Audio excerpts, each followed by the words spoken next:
Good morning all. Good morning on this beautiful Sunday morning. Started work nice and early this morning, I was up at 5, and the plan was to ride into work, but that meant getting up even earlier. I just didn't fancy it in the end.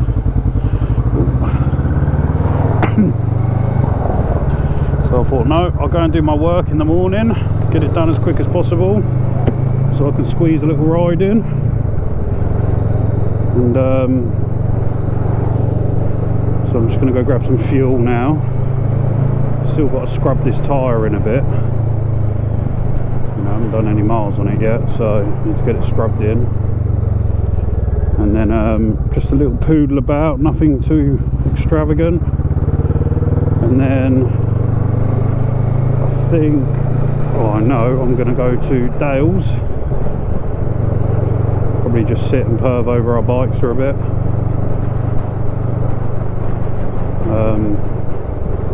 Yeah, I've got a nice little spot on the way that I want to stop, grab some photos of the bike.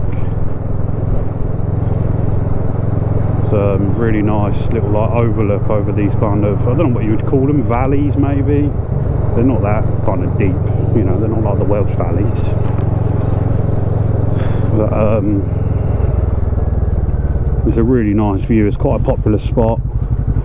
People to stop and have picnics and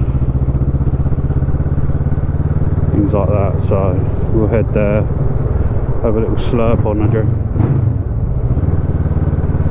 drink, and then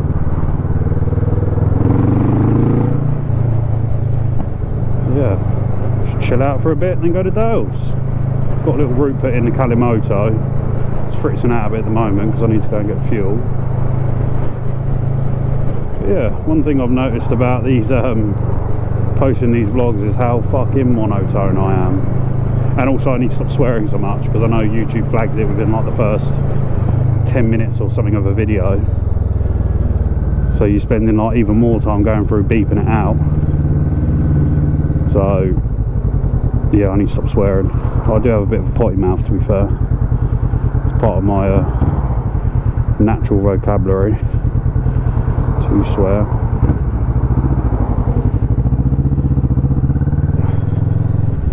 Big up SO.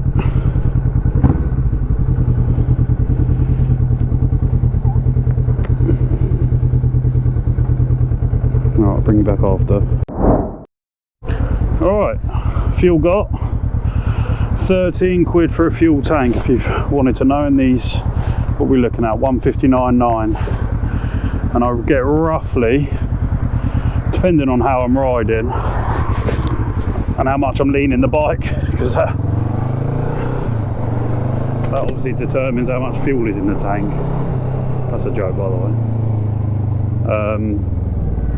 But yeah, depending on how hard I'm riding, get between like 140 and 180 miles. So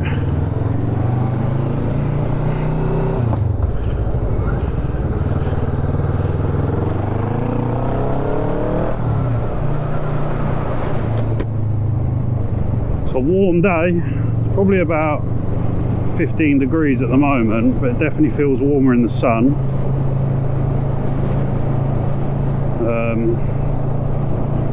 But yeah, it was, I mean, I got in the truck this morning to go to work at about 5:30. I think I left, and I got a warning for ice. It was like 3 degrees. I was like, fucking hell. That temperature's dropped, but then as soon as the sun's out, it really comes up. I must remember to take it easy on the corners and that with this new tyre. I've never had to get a new tyre on a bike before. I mean, I always thought it'd be something that you would change more often than you do, or more often than I thought, but it obviously depends on how you ride and how hard you go and what kind of roads you're on. I mean, Kent is notorious for fucking shit potholes. poorly maintained roads, because we have so many HGVs that, you know, head towards Port Dover and then up, you know, the M20, A2. Just our roads get absolutely battered. So, and we don't obviously spend enough on them to keep them up to standard. So I thought this will probably be the 4th attempt of me telling this story. I think I cut it, I didn't manage to capture it on the first video. The second video I cut it out because I was just waffling way too much. Third video was the one where me and Abby went to the hospital. I spoke the whole time about this story and then realised that the camera was basically pointing to the headlight the whole time, so I just deleted all that footage. And then obviously the last video was kind of more about getting the tyre changed and the new bike. And I'm in a bit of a predicament here because a few of my family and friends, I've got kind of mixed comments about what they want to see. Some people are saying, you know, they like to see the bike, you know, just, you know, the bike and a bit of music, or just me kind of hitting the twisties, and other people, which I'd say is probably more the majority, like to hear the stories. So I'm probably going to lean more into that route, but obviously how many, you know, stories can I tell for how long? So hopefully my kind of moto vlogging evolves into something a bit more interesting. Really excited about this bike, the Virago. Getting that on the road, getting that looking really nice. I finally showed Abby yesterday, I showed her the video. She was really impressed, she really liked it. So maybe that might be the bike for her. Fucking hell, you're not going to let me out? Fucking twat.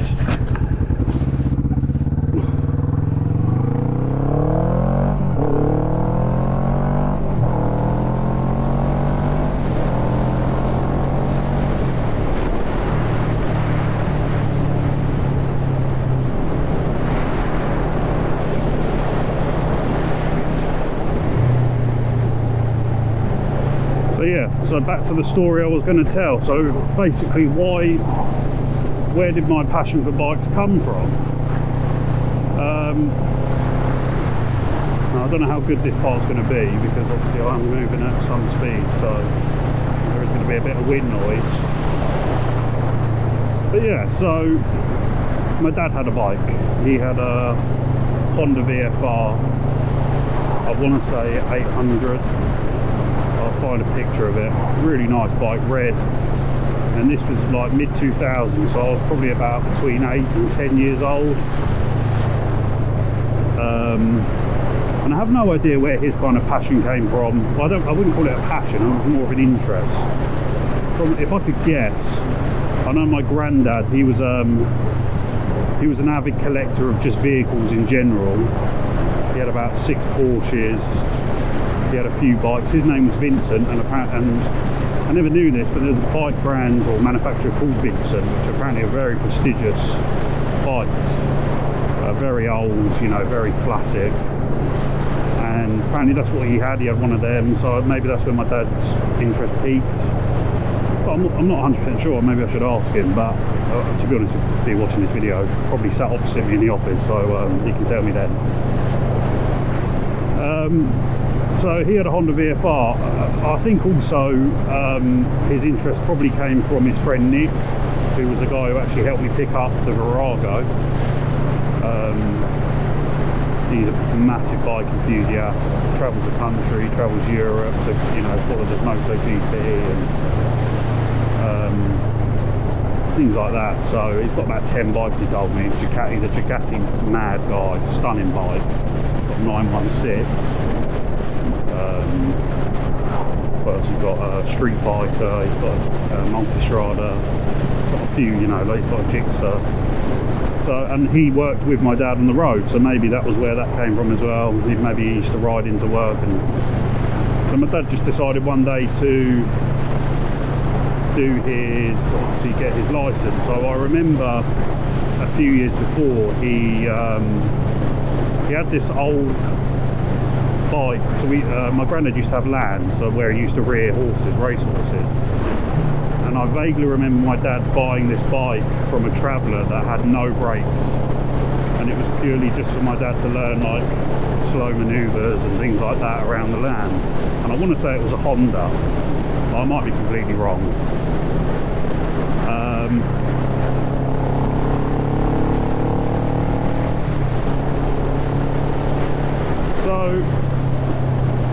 And then I remember one day him taking me out around Sandwich, a little village near me. That's where he used to live, I think, Widnesborough. On this, and I'm pretty sure this was a Honda. It was like a maroon kind of Honda, and this one did have brakes. Let's just clear that up. And I remember I didn't have a helmet, and at the time he was dating this woman who had 2 kids. One of them was a horse rider, and I ended up wearing a horse riding helmet out. I think we went just to local shops and back. And I, as a kid, was a massive wuss. I didn't like anything that, you know, even touched on speed. Didn't like roller coasters, didn't like going in my granddad's Porsches. He had a Ford Scorpio, which I'll put a picture up of one of them. Such an ugly car, but so quick. And I remember he took me out in it, and I hated it. I was crying, I don't want to go fast. So I was just a big wuss as a kid.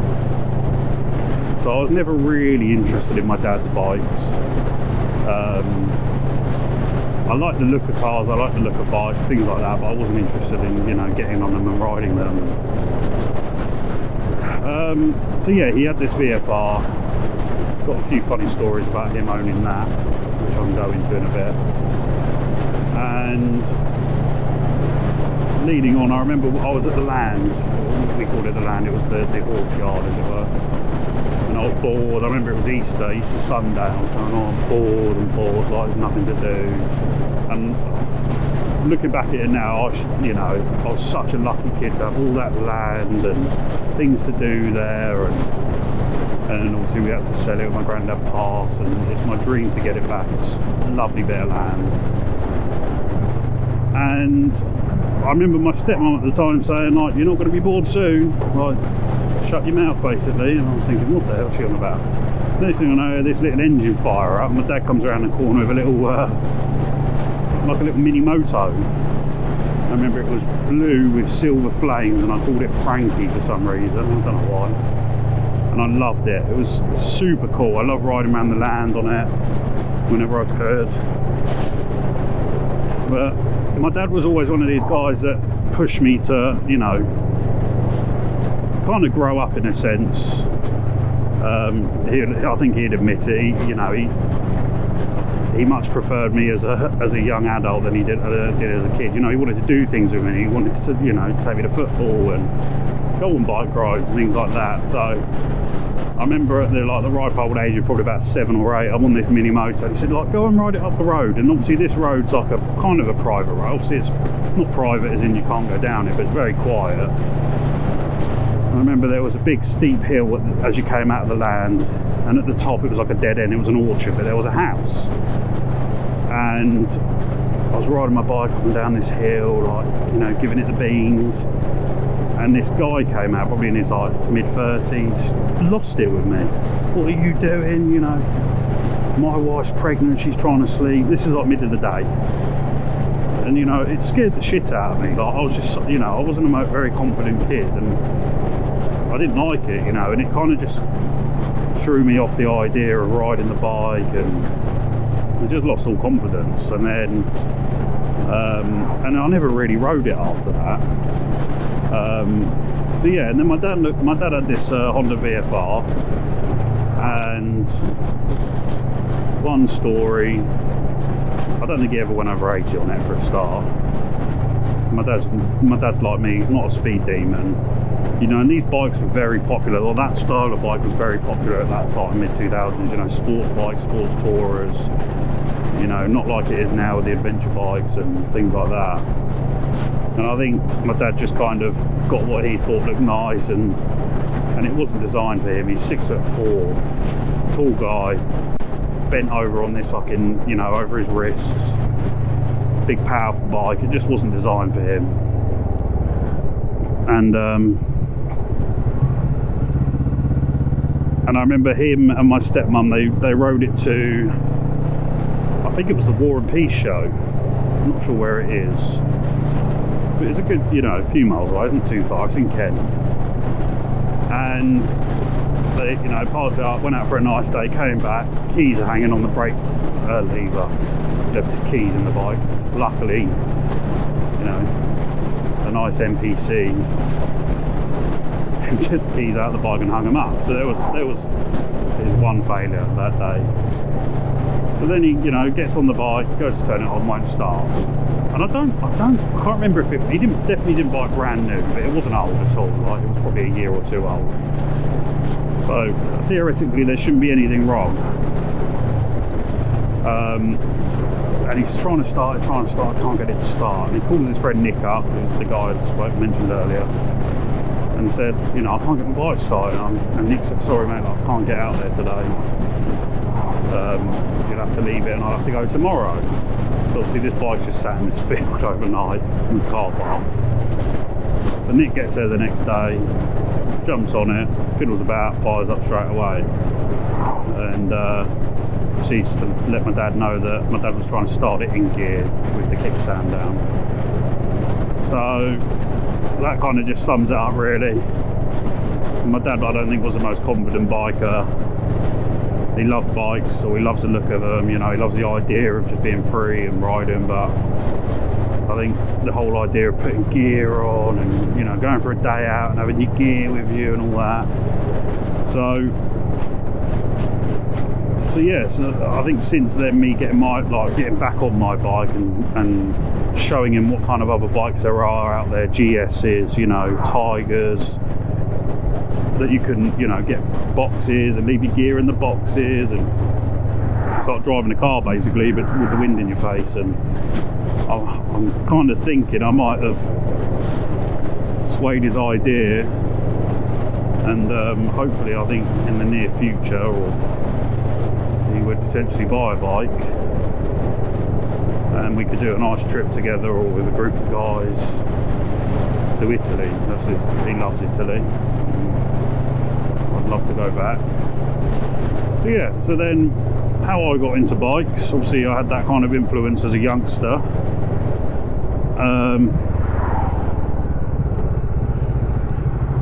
And then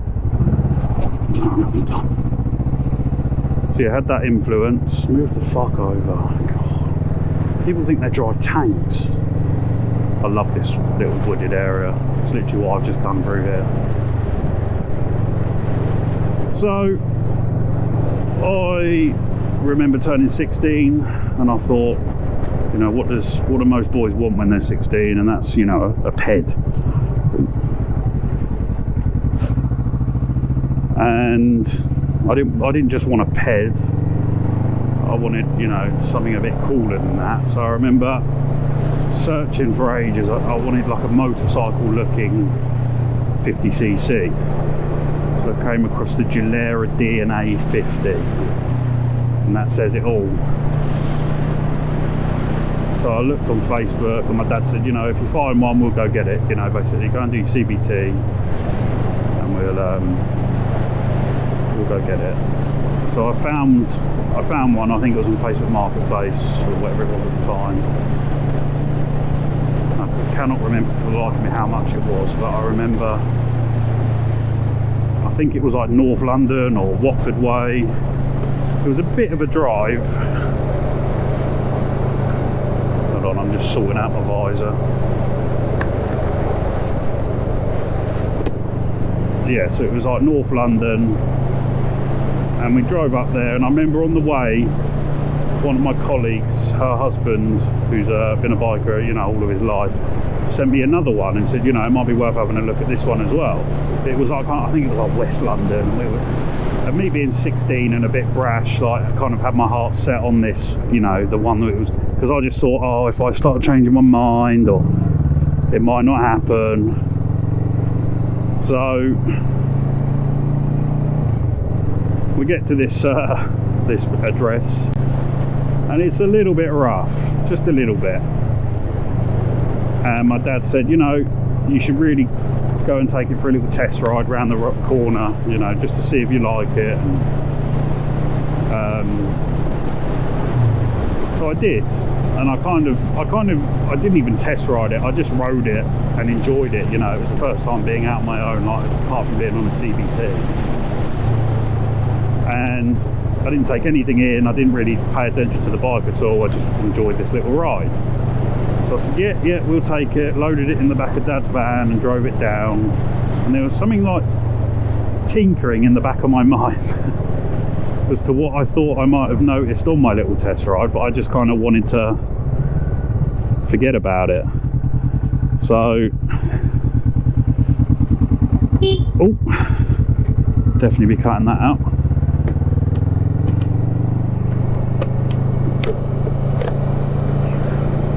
So, oh shit. So we get this bike home, back to Kent, in my mum's garden. She was definitely not too that impressed about it. My mum hates bikes. My stepdad was pretty, he thought it was pretty cool. So obviously I'll put a picture up of it, and I'll put a picture up of because I've only got like one of the back of it. But this bike was like tatters, like it was cracked, all the fairings are cracked, and there was like some weird kind of stitching that was glued onto the seat, but I didn't care, you know, I loved it. Cat's cross here. Oh, it's a cat sanctuary. That's cool. So, you know, I didn't care. I just, you know, for me it was my little sense of freedom. And I remember the first day I jumped on it, I think I rode it straight to school the next day. I don't know how old you are, 16. Are you like year 10, 11? And I thought I was the dog's bollocks, you know, riding my own bike to school. So I jump on it, start it up, take it down the road, and I look down and I notice that I have no speedo. Well, I do have a speedo, but it doesn't work. It just says 0 the whole time. And that's definitely what I noticed on my little test ride, and I just didn't want to pay it. I just wanted this bike. So, and notoriously, I think on my route to school, there's like two areas where there's speed camera or mobiles. One's a mobile, one's a permanent. And I'm pretty sure one of them is like one of the highest earners in the whole of the UK. So I needed to find a way to basically work out my speed. And how I did this was my mum's friend around the corner, Alan, he had a Vespa.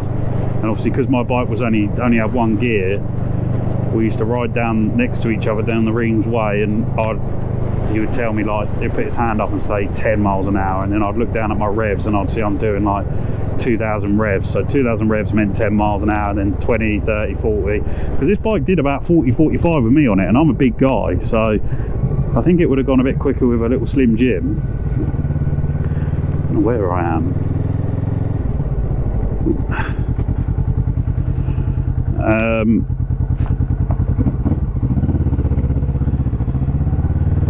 So that's how I used to work out how quick I was going. I love bluebells. Look at these bluebells, beautiful. So yeah, I used to ride it to school, and I don't think I had it long, and then I crashed it. I was coming down Windcheap in the little industrial estate near me. I remember I was wearing trackies and shorts. I didn't have any proper riding gear apart from a jacket and a helmet and gloves. I didn't have trousers or boots. And I remember I was wearing shorts with trackies on over the top and a pair of trainers. And I remember riding down. I remember it was like a bit drizzly, a bit grey, a bit greasy on the road. And I thought I saw something run across the road. Or, you know, but it could have been in my visor, it could have been nothing. And I just grabbed both brakes, and obviously on a 50cc your brakes are both on your handlebars, so I just grabbed them as hard as I could, because you're just an inexperienced rider. And obviously locked it up, slid, and I remember I probably slid, in my head obviously everything kind of slows down, but about 15, 20 foot. I was probably doing about 20, 25 miles an hour. And I remember seeing the bike in the distance hit a curb on its two wheels on its side, hit the curb and bounced up in the air and dropped back down. And fucking hell, it's just cut me up.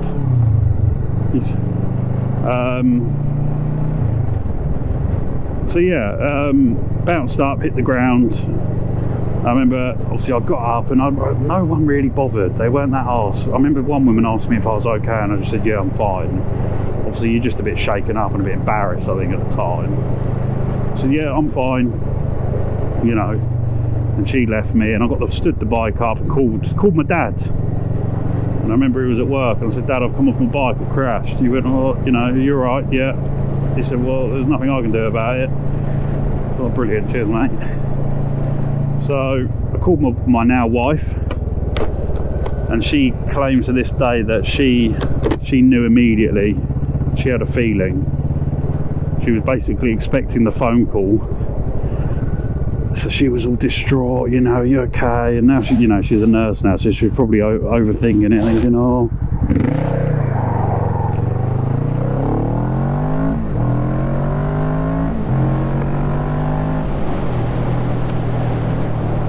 She was probably overthinking it. I can't blame her, you know, at the end of the day, it's not a phone call that you want to hear. Yeah, and she said, you know, I need to come down to you. So she called her dad up, and I think her dad was down the pub. Yeah, we'll go and get him. So he turns up, they both turn up, sort me out, and there's a pub right on the corner, and he's definitely pissed, her dad. And he said, the best thing for you, mate, is get a pint down here. And do you know what? I'm not a big drinker, but it probably was the best thing for me to calm my nerves. Sat in the Maiden's Head, had a pint, calmed myself down, they let me leave my bike there in the car park that evening. And I went back there the next day. Well, actually no, first I went to Tool Station about 10 doors down the road to go and buy a shitload of gaffer tape, to gaffer tape my foot pegs back on,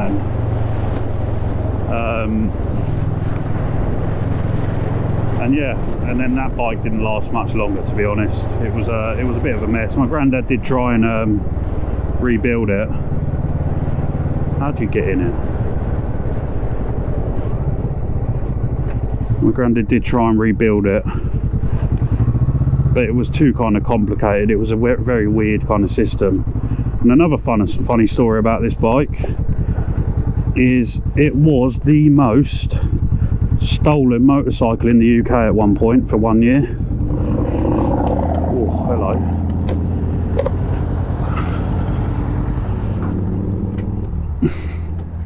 So this is a spot. Oh. So yeah, that was the story of the DNA. So, and I remember when I couldn't get that bike to work again, it broke my little heart. I remember sitting in the back of my mother-in-law, her little Citroen Saxo. It was like bogey green colour, thinking, Triumph, thinking, you know,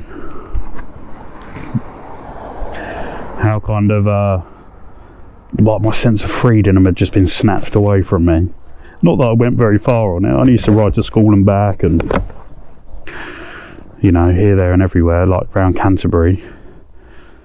But yeah, it was just my little sense of freedom at 16. So the next thing I wanted to do was, as soon as I was 17, was, you know, learn to drive, and I did that within 5 months, I think. Passed my test first time. So yeah, that's the story of me, my interest in motorcycles.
Here we are.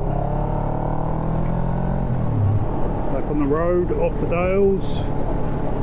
Such a nice view there. It's very chill. Met a biker on his little 125 mutt. He was a bit feeling a bit disheartened, I think. His son's lost interest in riding. He just came out for a little quiet ride on his own. A lot of bikers out today. You'll see a few little clips of him riding past. Cool little MG club drove past.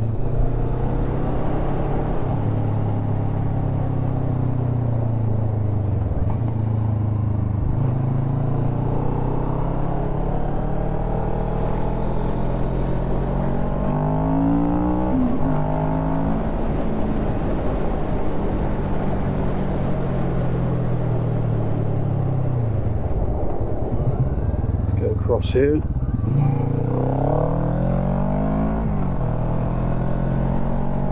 A lot of nice bikes out on the road today. I'll tell you what, this tyre, and I feel a lot more grippy than the old tyre. Obviously I know the old tyre was coming towards the end of its life, but this one just feels a lot stickier, which is nice. Very good, very nice. Very good, very nice. So yeah, probably going to be a bit early to Dales, but so what? He's only cleaning. Got his little penny port on, whatever you call it. Just going to chill around there for a bit.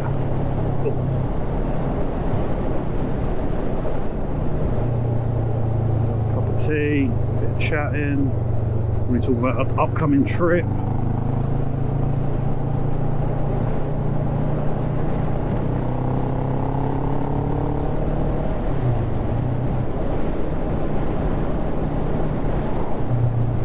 I love the biking community, man. Even I'm just sat there on the edge of the path, and they still give you a little nod and you go by, and I love it. I hope I'll always be able to ride.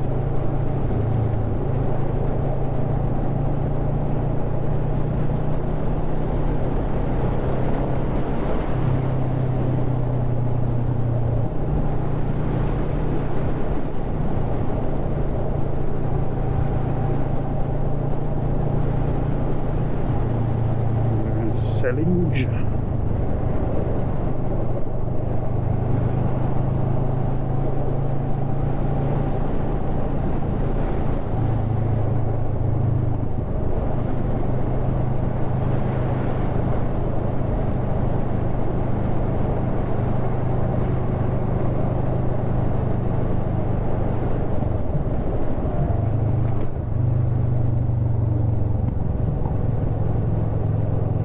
Pretty sure we rode through here before. Must have done. I wonder what's going on. Oh, it's kids football, isn't it? Oh no, not kids. Sunday League. Big up the Sunday League.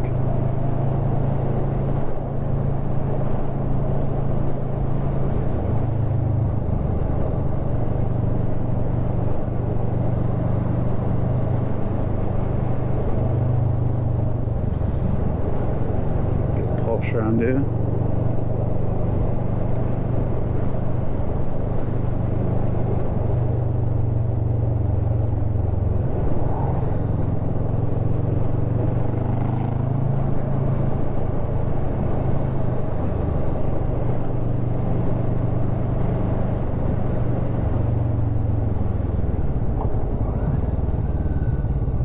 Oh yeah, we've definitely been here before.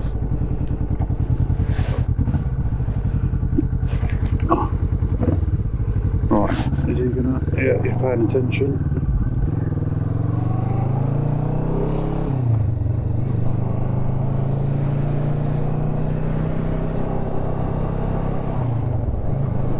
Pay attention, big boy.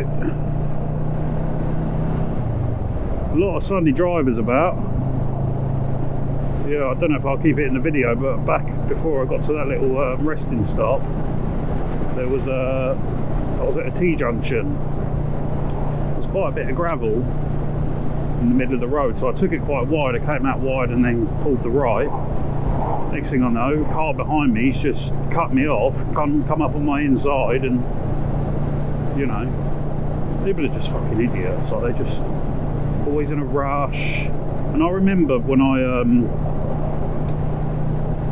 did my bike test, you know, you're always going to encounter people who are speeding, who are making stupid decisions. But should you really ever question them, because you never know what's going on. You know, they could be rushing home to their dying mum or their pet or what, you know.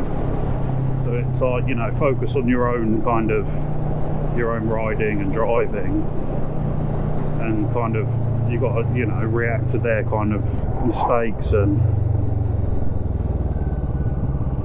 so, you know, I always kind of have that in the back of my head, but it still makes you angry when people like that just make stupid. You know, I wasn't, oh, look at that house. Wowee. Stunning. Yeah, like, I wasn't doing anything that was necessarily holding him up. I was just taking the corner a bit wider. So it probably took me a second longer to take that corner, and like, it does something so dangerous to come up my inside, cut me off on the corner. And then you know when they're embarrassed because they speed off.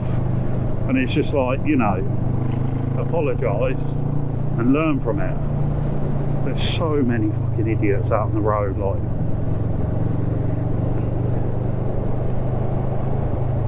And I always think, you know, if when you learn to ride a bike and you ride a bike for a period of time, you come to appreciate when you're in a car how easy it is to make those mistakes and to not check your mirrors. And but the problem is one mistake like that can, you know, can take someone's life within a second.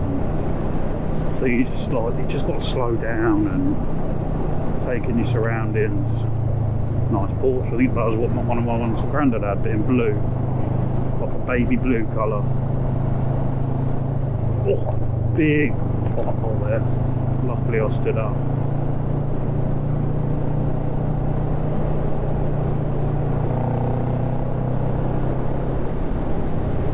I'm still, here we go, we're in Smeeth. I'm still trying to dial in my kind of audio. Not, you know, I really want to speak to somebody, you know, that I watch already on YouTube. They have great audio, great video, and just ask them, like, what is their setup? Because they seem to just have it dialed in so nicely. And I don't know how much work goes into, you know, before every like shoot, if you want to call it that. How much do they need to do, or how much post is it, how much editing? Look at that. It's an old Jag. Oh, it smells nice. Yeah, it just seems that they just seem to be able to produce, like the guy I watch Gringo, like I think he does like a video a week, maybe two sometimes, and they're just so much higher quality. And I think a lot of it comes in is the, you know, the post-processing and editing and things like that. It's finding kind of your niche and your style and sticking to that. But like, audio is a big thing for me. Like I don't watch YouTube videos when there's just wind blowing constantly. Like, who wants to listen to that?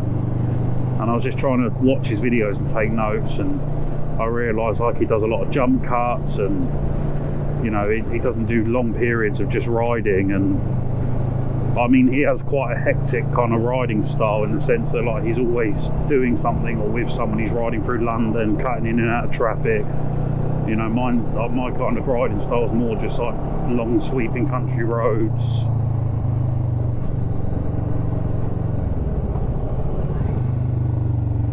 So yeah, it's just trying to, you know, dial it in, find my niche.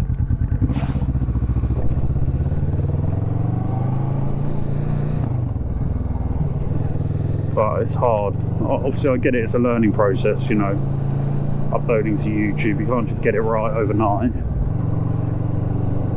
And you go back and you watch people's first videos and that, and then, you know, none of them are perfect, but obviously they learn. And I just want to make sure I keep learning, and obviously it costs as well. Like, I think I'd like to get one of those kind of external mics, like on a stick. They look quite professional, but the sound quality you get out of them, like just to be able to get some engine noise, some exhaust noise, you know, be able to mix it into my audio. And eventually I'd like a front facing cam on the handlebars so I can cut between it and you can see me talking. But it's obviously all money, and then also I've got this bike, this like the Virago, so I need to spend some money on that. I need to get a tripod really so I can actually film, and some lighting, because my garage is so dark even in the day with the door open. I think it's like a north facing garage, so it just doesn't capture any light.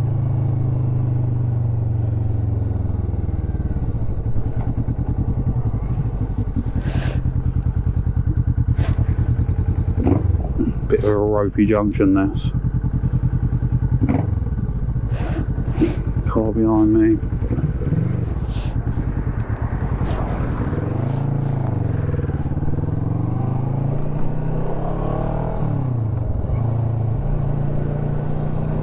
So yeah, just finding my style really. Like, I don't really know how I'm going to film this our trip, because obviously we're going to be doing a lot of hours on the bike, and you know, who just wants to sit there and watch hours and hours of just riding through? So obviously I kind of want to keep the camera rolling, because I don't want to go past something that I go, oh, I wish I filmed that. But then also there's, you know, you've got the problems of batteries, and then obviously coming to cut that footage down, and so I'm just undecided on how I'm going to film it. Like, I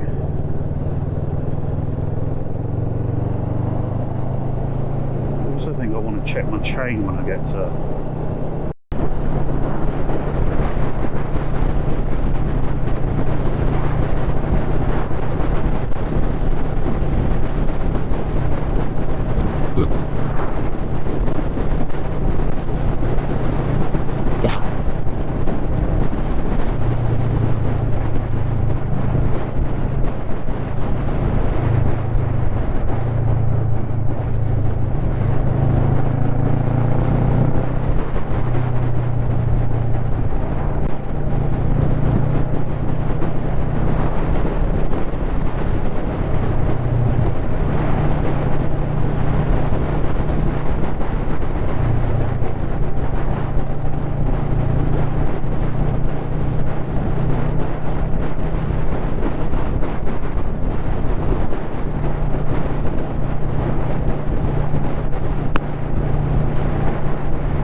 Right, nice little chilled ride back. Haven't done many miles today. Actually, I'll put on the end of the video how many miles we did do today, because it really doesn't feel like many. But yeah, so I'm almost home, so I'm going to leave you here. Enjoy the video, just a little quick one. Like and subscribe, drop a little comment, give me some advice, just give me some tips, give me some ideas of what you want me to talk about. Yeah, till next time.